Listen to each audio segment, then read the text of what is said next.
Shabbat Shalom, everybody.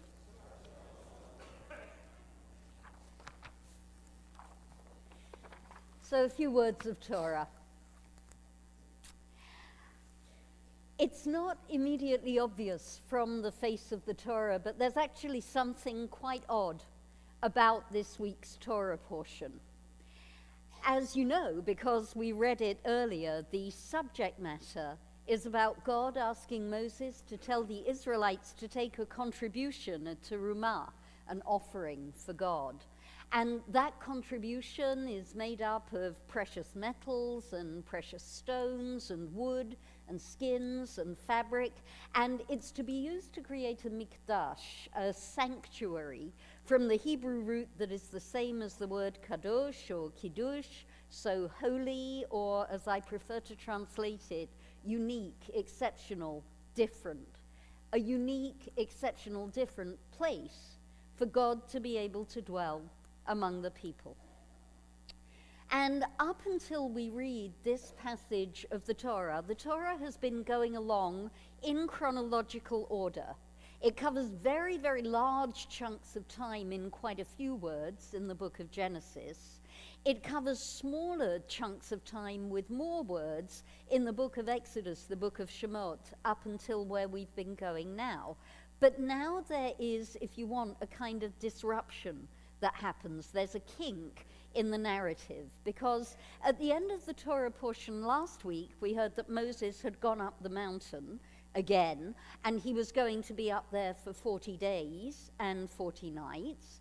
And in a few weeks' time, we are going to read about what happened when the people felt that he'd been up there too long and wasn't coming back down, which immediately invites the question, well, okay, why does that Torah portion not follow this Torah portion? And why have we got this bit and next week's Torah reading in between? It's really quite odd. And there are explanations of all kinds. Of course there are. We have the explanation from Rashi. Let's just be clear that we know who Rashi is. Rashi is that... Thank you, Rashi, that great medieval commentator. We are a very well-trained congregation. Rashi, that great medieval commentator, uses this instance to teach us a principle that he's going to come back to other times as well. He says, "En mukdam u'me'ochar b'Torah." There's no such thing as early or late in Torah. Torah is not in chronological order. It's not. It's not a history book as such, and therefore it doesn't have to be in chronological order. What is important to Torah is putting concepts in order of priority, and it's really a coincidence that the Torah's order up until now has been chronological. And my teacher, Dr. now Raphael Zarum in England, says that the reason for this disruption is because of revelation. Something happened at Mount Sinai that meant that nothing would ever be the same. And if nothing would ever be the same, well, why should time continue to run in the same order? Everything is different after Sinai. Everything is disrupted. And this part of the Torah reflects that disruption. But still, I'm left with, well, why didn't the Torah just join the portion from 2 weeks' time onto today? What is it, if I can put the question this way, what is it that is so important? What is the big idea underlying this week's and next week's Torah portion that is clearly so important that it's going to interrupt the flow of time? Why are we interrupting our regularly scheduled programming to bring you this special broadcast? Yeah? This is really the way that I see it. And I want to offer three possibilities. I'm sure there are more, but I want to offer three just for us to think about. So the first one is that the reason that we've interrupted what is going on is that we have a special message that needs to come through at this point about the vital importance of teamwork. Because the project that is being built, the desert sanctuary, the Mishkan, is a project that has dimensions and intricacies that simply could not have been put together by a single individual, no matter how great or how inspired or how full of vision that individual is. It has rather to be an each and every person project. Each and every Israelite, all 600,000 people in that congregation, need to get together. They need to contribute their resources and their skills. And as a result of that terumah, that contribution, they are each going to get ownership in the project that is the result. And this is a contemporary idea, actually. Google benefits of teamwork, and you'll get an innumerable number of business and business-related sites coming up, setting out what the benefits are to people working as a team. Not just that, I think, but it's also a fundamental drive within human beings to band together, to do something together, to have this sense of once upon a time I was an attorney, and it used to be called joint enterprise, yeah? So, if you think for a moment about the various teams to which you belong, just let me sit you with that thought for a moment, because each of us belongs to at least one team, I'm thinking, and of what that team does that could not be achieved by each of us alone. If you can't think of a team, I gather there's some big team game coming up tomorrow that is terribly important to some people. People from England, where I come from, don't understand this stuff. But you can think about that as well. Use that as your team model if you want to. And there are benefits to teamwork. You get innovation, you get dynamism, you get the ability for everybody to focus on what they're good at without having to spread themselves thin into areas that they're not good at. You get encouragement, you get relationships building, you get trust building up. All of that stuff is good. And as a result, we become better. We become more efficient. Our selfishness is challenged, if you want. And all of that energy that we generate is channeled into productivity. 1 + 1 in this world equals more than 1. I think of that concept as holy mathematics, if you want. Sacred math, where 1 + 1 equals more than 2.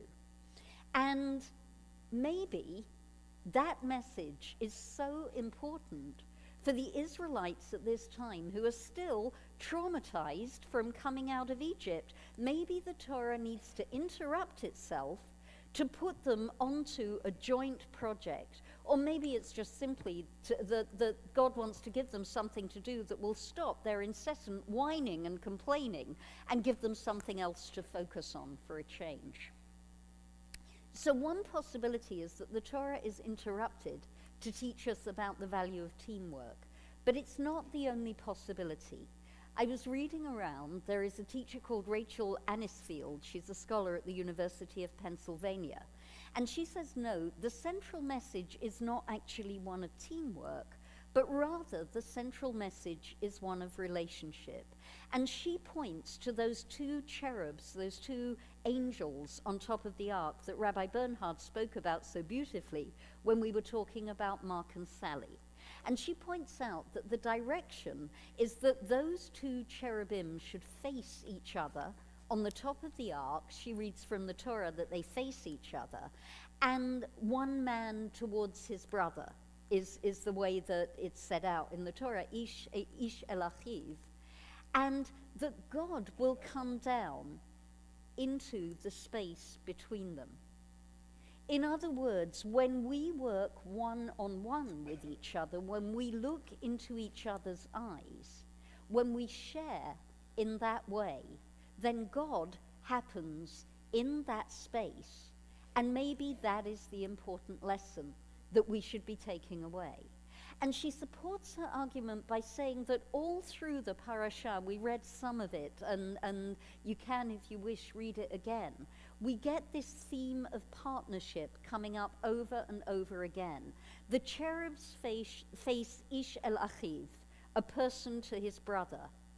The cloths that are joined together to make the walls of the Mishkan are to be joined together, Isha el achotah, that's the feminine version of the same thing, woman to her friend.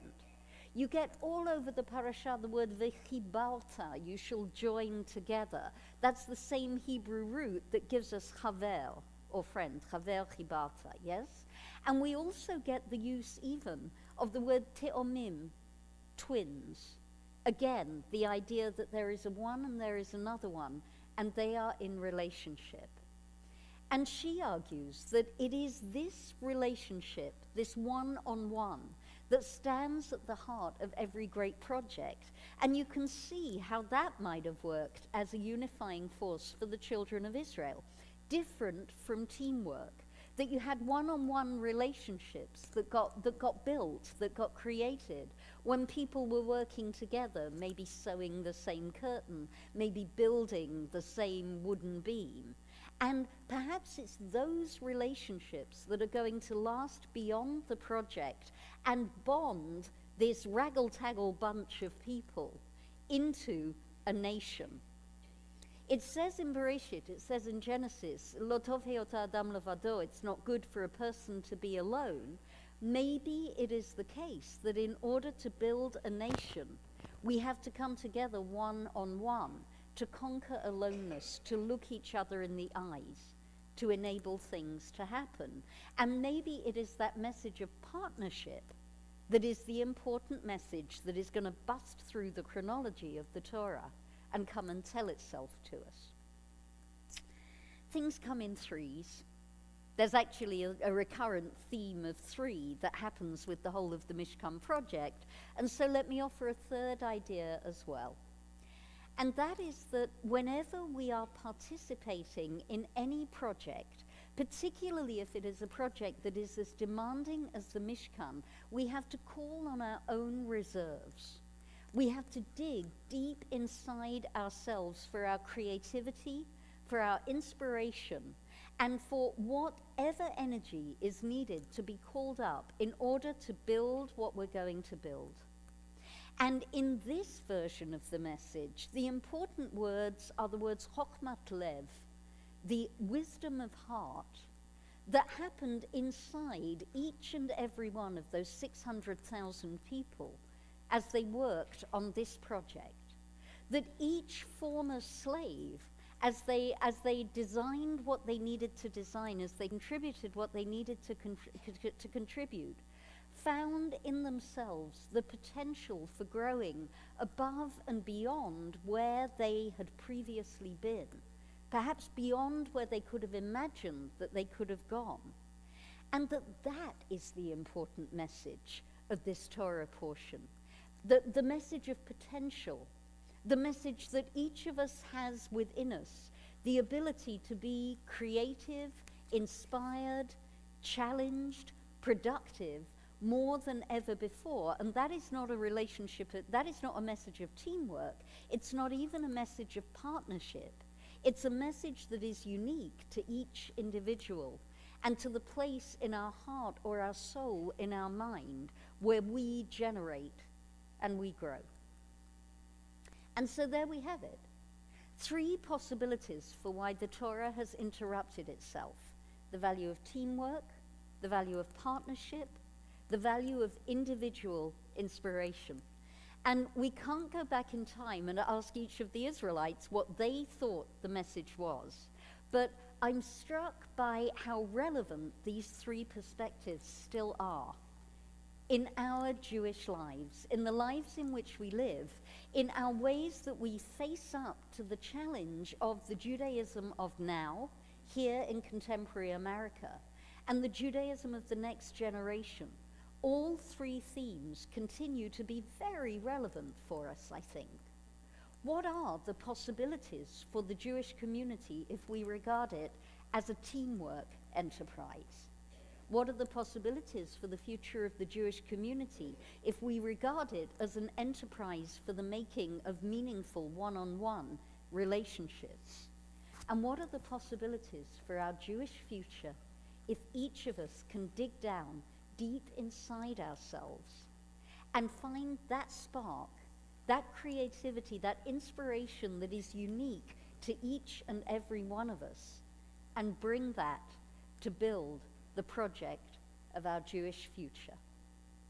And perhaps it's that ongoing relevance of these three conversations that itself makes a reason for the Torah to interrupt the scheduled program. That we too, every time we encounter this parsha once a year, should be interrupting our own scheduled programming and asking ourselves what more we can bring to the project that is our Jewish lives. Shabbat Shalom. Shabbat Shalom, Shkach. Bruchim to you.